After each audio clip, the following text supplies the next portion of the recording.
अनमोल मोती कार्यक्रम में आपका स्वागत है। ओम शांति। दुनिया में सबसे श्रेष्ठ और ऊंचा पद होता है राजा का। राजा ताजधारी, तख्त नशीन और तिलकधारी होता है। इस दुनिया के राजाओं की बात छोड़ें, हम ये देखें कि परमपिता परमात्मा जब धरती पर आकर स्वयं पद की प्राप्ति कराते हैं तो कहा जाता है उसको जो ज्ञान वो सुनाते हैं सत्यनारायण की कथा अथवा अमर कथा। वैसे भी कहा जाता है कि ईश्वरीय ज्ञान नर से नारायण और नारी से लक्ष्मी पद की प्राप्ति कराने वाला है, अर्थात दैवी राज्य सत्ता की प्राप्ति कराने वाला है श्री नारायण और श्री लक्ष्मी। उनके मंदिर आज भी भारत में कई स्थानों पर मौजूद हैं, जहां भगत लोग जाकर नित्य प्रति उनकी पूजा करते हैं। अगर हम श्री लक्ष्मी श्री नारायण की मूर्तियों को देखें, दोनों सिंहासन पर बैठे हुए भी दिखाते हैं और उनको आभूषणों से सिर से पांव तक सुशोभित दिखाते हैं, सर्वश्रेष्ठ वस्त्रधारी दिखाते हैं और उनके दो ताज दिखाए जाते हैं, एक तो राज सत्ता का ताज और एक आध्यात्मिक सत्ता का ताज। अर्थात श्री लक्ष्मी श्री नारायण हाईनेस भी थे और होलीनेस भी थे। आज हाईनेस और होलीनेस अलग हो गए हैं और उनके जो महिमा गाई जाती है उसके अंदर कहा जाता है कि देवी देवताएं सर्वगुण संपन्न, हर प्रकार से संपूर्ण निर्विकारी और अहिंसा परमो धर्म वाले थे। इंग्लिश भाषा में कहें तो वो पूरी तरह से सॉवरेन और सॉल्वेंट थे, अर्थात असली सत्ता केवल राज्य नहीं, राज्य सत्ता उनके पास थी। क्योंकि हम जानते हैं कि धर्म सत्ता, राज्य सत्ता और न्याय सत्ता और विज्ञान सत्ता, ये सत्ताएं गिनी जाती हैं। तो उनके ज़माने में जब देवी देवता थे तो कोई धर्म अलग नहीं होता था, सभी धर्म के ऊपर चलने वाले अर्थात दैवी धारणाओं वाले दैवी संपदा थे। वहाँ पर कोई निर्णय करने के लिए कोर्ट्स भी अलग नहीं होते हैं। वास्तव में वहाँ इस प्रकार की कोई घटना ही नहीं होती थी देवी देवताओं के राज में, जहाँ इवन राजा के पास भी आकर निर्णय के लिए लोगों को आना पड़े। तो ये जो ईश्वरीय ज्ञान के 4 सब्जेक्ट्स हैं हमारे, ईश्वरीय ज्ञान, सहज राजयोग, दैवी गुणों की धारणा और निस्वार्थ आध्यात्मिक सेवा सारी मानवता की, इन सब का जो प्रारब्ध मिलती है, जैसे कोई एग्ज़ाम पास करता है उसके बाद उसको कुछ प्राप्ति होती है, तो यही होती है कि दैवी राज सत्ता। इसको हम दूसरे शब्दों में कह सकते हैं रूलिंग पावर। और रूलिंग पावर यानी राज करने की पावर, और रूलिंग पावर के लिए चाहिए कंट्रोलिंग पावर। वही व्यक्ति रूल कर सकता है जिसके पास कंट्रोलिंग पावर हो। और जब परमात्मा आके आत्माओं को ईश्वरीय ज्ञान और योग सिखाते हैं, जिसका नाम ही राजयोग है, अर्थात राज सत्ता को प्राप्त करने वाला, तो वो कहते हैं कि सबसे पहले हमें अपने ऊपर राज्य करना है। अपने मन को कंट्रोल करना है, सेल्फ सॉवरेनिटी को धारण करना है। तो इसके लिए वो कहते हैं अपने मन को जीतना है, अपने मन को कंट्रोल करना है। तब हम इस मन को कंट्रोल करने के लिए ईश्वरीय ज्ञान है, योग है, धारणा है और सेवा है। अब मन को कंट्रोल की परिभाषा क्या है? तो बिल्कुल ईश्वरीय परमात्मा द्वारा बताई गई परिभाषा ये है कि जिसका मन पूरी तरह से कंट्रोल में होता है वो अपने मन को जब चाहे, जहाँ चाहे, जिधर चाहे लगा सकता है। ऐसे नहीं कि मन को लगाना चाहे कहीं और लग जाए कहीं, या लगे ही ना, भटकता रहे। नहीं, जब चाहे, एट विल, जहाँ चाहे, जितना समय तक चाहे वो अपने मन को वहाँ लगा सके, और साथ साथ जब चाहे उसको वापस भी ला सके और मन को डाइवर्ट भी कर सके, एक स्थान से दूसरे स्थान पर आसानी से ले जा सके। उसके बीच में भी उसको किसी प्रकार की मेहनत या कठिनाई की आवश्यकता ना हो।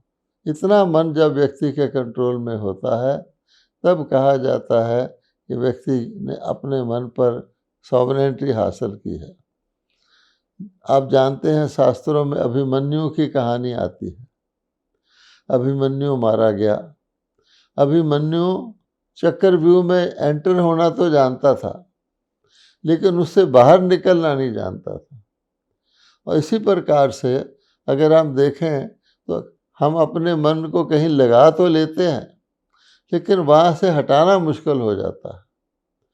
तो इसका नाम देखिए, उसका अभिमन्यु है, अर्थात जिस व्यक्ति के अंदर अभिमान होता है वो बहुत अभिमान की शक्ति के द्वारा अपने मन को कहीं लगा लेता है, लेकिन हटा नहीं पाता है फिर। लेकिन जो असली मन जीत होता है वो मन को जैसे लगाना चाहे लगाए, जब हटाना चाहे तो हटाए। इसके लिए हम भूत और फरिश्ता का उदाहरण भी ले सकते हैं। भूत और फरिश्ता दोनों सूक्ष्म होते हैं, लेकिन फरिश्ता बिल्कुल हल्का होता है, एक स्थान से दूसरे स्थान तक जब चाहे जा सकता और जाता ही रहता है, क्योंकि फरिश्ता रूप हमारा जो है सूक्ष्म स्वरूप, उसके लिए कहा जाता है नहीं जिसका फर्श से कोई रिश्ता वो है फरिश्ता। वो फरिश्ता बंधा हुआ नहीं होता है। लेकिन भूत को भी ताकतवर कहते हैं।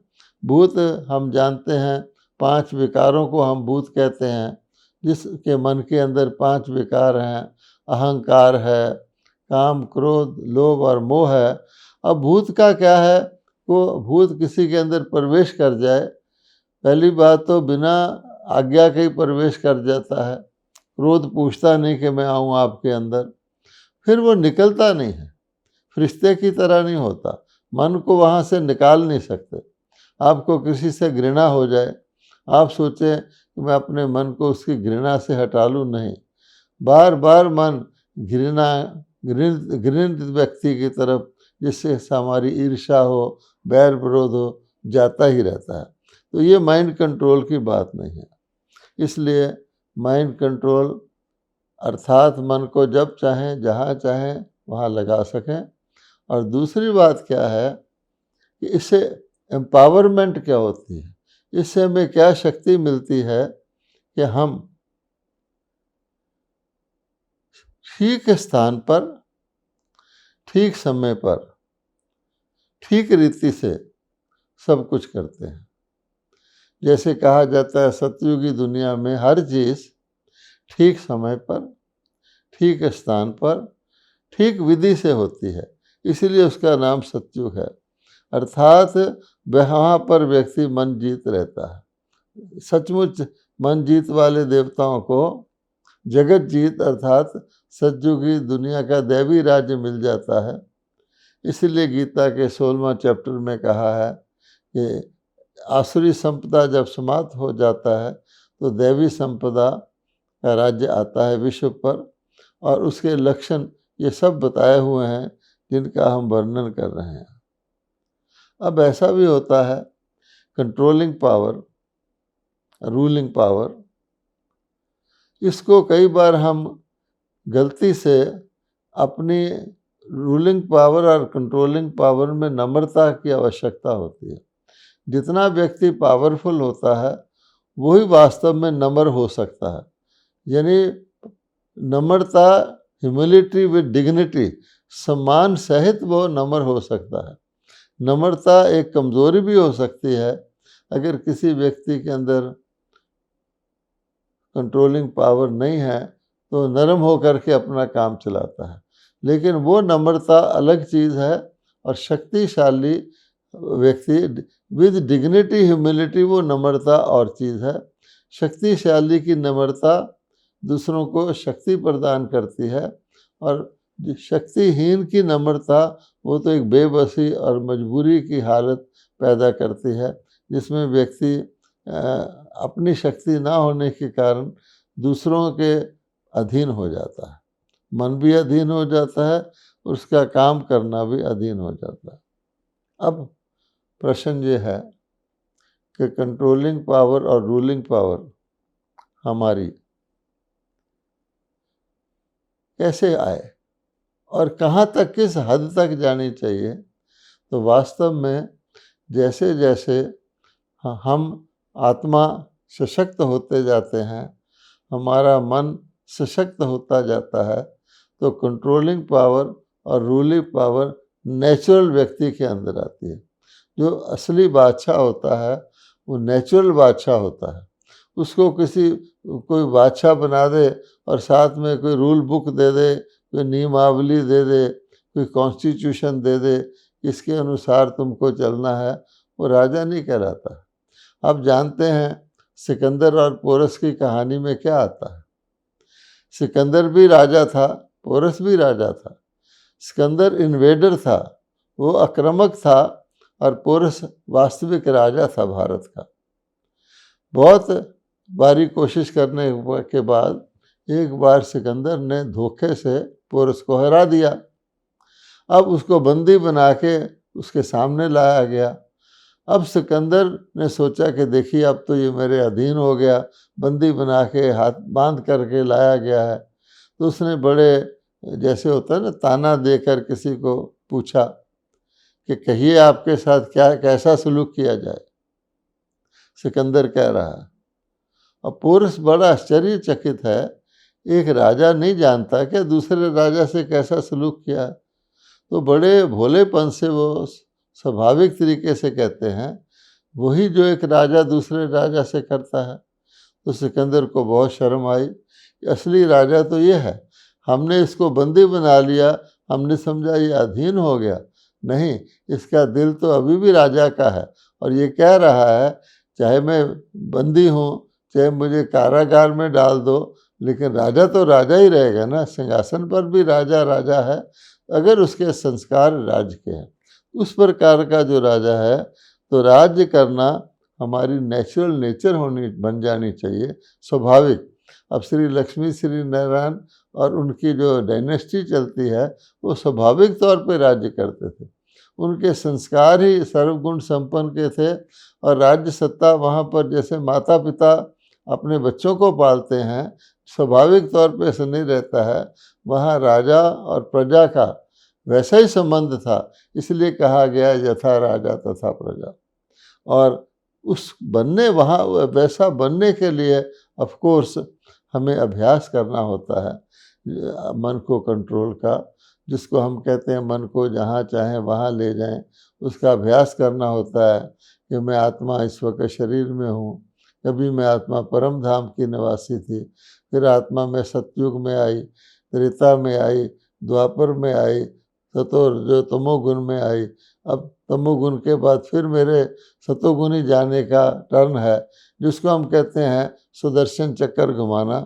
लेकिन उस प्रैक्टिस में अटेंशन तो रखना है, पर अटेंशन का भी टेंशन नहीं हमारे अंदर होना चाहिए। एक राजा स्वाभाविक सहज रीति से राजा होता है। अब जहाँ तक शक्तियों का सवाल है, राजा शक्तिवान होता है, शक्ति संपन्न होता है।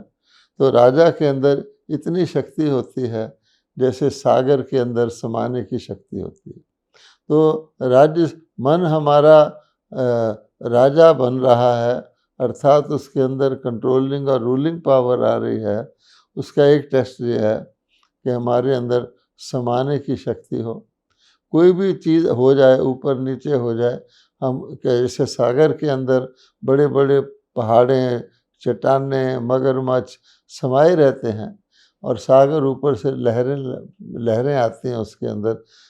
तो इसी प्रकार से हम अपने जीवन में खुशी की लहरों में रहें और हमारे पास बहुत बड़ी सी बड़ी पहाड़ जैसी घटनाओं को समाने की शक्ति होनी चाहिए। इसलिए कहा जाता है जो व्यक्ति डीप होता है वो डिस्टर्ब नहीं होता। सागर डीप होता है, सागर के नीचे बिल्कुल शांत होता है। इसी प्रकार से कहा जाता है जो गहराई में जाता है वो घबराता नहीं है। तो हमें हमेशा गहराई में रहना चाहिए, अपने शक्तियों की, गुणों की कॉन्शियसनेस में रहना चाहिए, अवेयरनेस में रहना चाहिए, ताकि हम घबराएंगे नहीं। दूसरी बात एक और है, जैसे समाने की शक्ति है ऐसे ही धैर्यता की शक्ति भी राजा में होती है। हम जानते हैं धरती जैसे है, अब धरती में कितनी धैर्यता है कि धरती के ऊपर आप देखिए लोग उसमें बीज बोते हैं, पौधे उगते हैं, उसके अंदर से माइनिंग करते हैं। सदियों से लेकर के 5000 साल से धरती बहुत धैर्यता से चलती है। धरती में कभी किसी चीज़ की जल्दबाजी नहीं होती है। बाद में डिस्टरबेंस होती है तो धरती के अंदर भूचाल आते हैं, तेज़ पानी बरसता है, नदियाँ तेज़ बहती हैं। लेकिन आप सतोगुणी धरती का ध्यान कीजिए तो उसके अंदर बहुत धैर्यता होती है। इसी प्रकार से जो राजा होते हैं, आप देखेंगे राजा का सोचना चिंता में नहीं होता। राजा के सोचने में किसी प्रकार का भय नहीं होता, क्योंकि वो बादशाह है। राजा कभी जल्दबाजी नहीं करता है और इसलिए वो राजा कहलाता है। बल्कि राजा के पीछे पीछे सब चलते हैं। जितनी राजा की प्रजा होती है वो समझती हैं कि राजा हमारा पालक है, राजा हमारा रक्षक है, और इसलिए वो उसके अधीन रहते हैं। वो समझते हैं कि राजा के अंदर हमारा सब कुछ, हमारा सेफ्टी, हमारी संपन्नता, हमारी प्रोग्रेस समाई हुई है, जैसे छोटा बच्चा अपने माता पिता के लिए देखता है।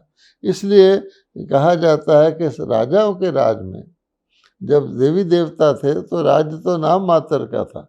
वहाँ पर हर चीज़ स्वाभाविक तौर पे थी और राजा कभी तेज़ नहीं सोचता, तेज़ नहीं बोलता, तेज़ नहीं चलता, किसी चीज़ में भी। हम देखते हैं जब रामलीला की जाती है तो श्री राम को एक बड़े स्टाइल से धैर्यता से चलता हुआ दिखाते हैं। देवी देवताओं को आप देखेंगे कभी भी हंसता हुआ भी नहीं दिखाते। देवी देवताओं को केवल मुस्कुराता हुआ दिखाते हैं, जबकि राक्षस जो होते हैं वो ज़ोर से कह के लगाकर हंसते हैं, उनका संस्कार दिखाया जाता है। तो उनकी मुस्कुराहट भी बहुत धैर्यवत शांत होती है, बहुत दिल को राहत प्रदान करने वाली होती है, इसलिए दिल को आराम देने वाली होती है। ऐसे ही हमको अगर मन को ये कंट्रोल में लाना है तो हमारे मन के अंदर उथल पुथल, मन के अंदर भटकना, बुद्धि का इधर उधर हिलते रहना, एकाग्रता ना होना, स्वाभाविक तौर पे वो राजाई संस्कार हमारे अंदर पहले मन में आते हैं। आत्मा अपने ऊपर राज्य करती है, फिर हम विश्व राज्य के अधिकारी बनते हैं। अदरवाइज किसी को इनकम्प्लीट व्यक्ति को, जो संपन्न और संपूर्ण नहीं है, राज सत्ता दे भी जाए तो ना तो उसको संभाल सकता है, ना उससे कुछ स्वयं के लिए भी वो जो कुछ उसको प्राप्ति होनी चाहिए कर सकता है, ना वो दूसरों को देख सकता है।